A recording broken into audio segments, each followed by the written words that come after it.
This chart maps 800 goals.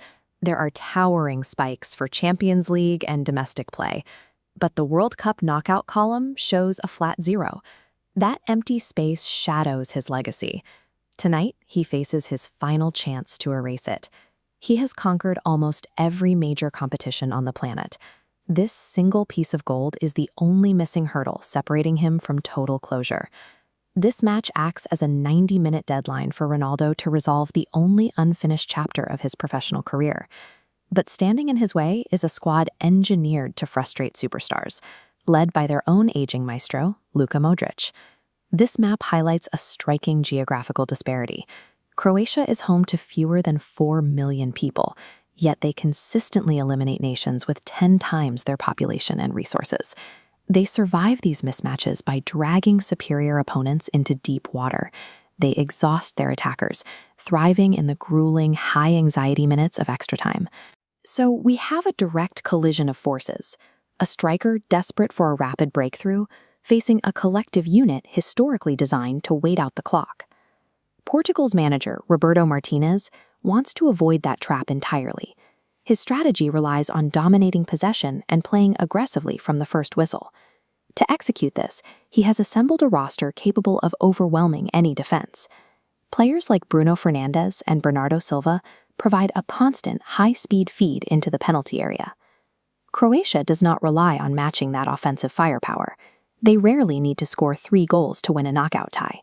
Their primary weapon is psychological discipline. They hold their shape, absorb wave after wave of attacks, and slowly frustrate their opponents until the offensive game plan falls apart. Because of these opposing styles, the most critical actions won't happen inside the penalty box. They will happen in the center of the pitch. This tactical map isolates the central midfield. Portugal's objective here is acceleration.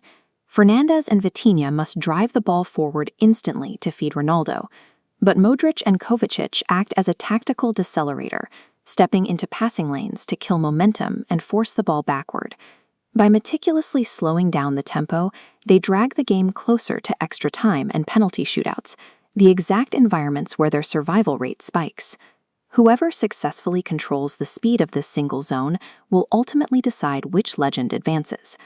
While head-to-head records favor Portugal, those statistics were built in friendlies and qualifiers, settings that lack the sudden death pressure Croatia has spent a decade mastering. The World Cup knockout stage operates on its own logic, one that heavily favors Croatia's mythology of surviving the impossible. The impending 90, or perhaps 120, minutes represent an irreversible deadline. For Ronaldo, this is the final window to secure his first knockout goal and move one step closer to the trophy. For Modrić, it is the chance to orchestrate one final defensive masterclass before retiring. There is no tomorrow. Only one nation's dream will survive the night. When the whistle sounds, the tournament will move on for one nation, while a historic era concludes for one of these two icons.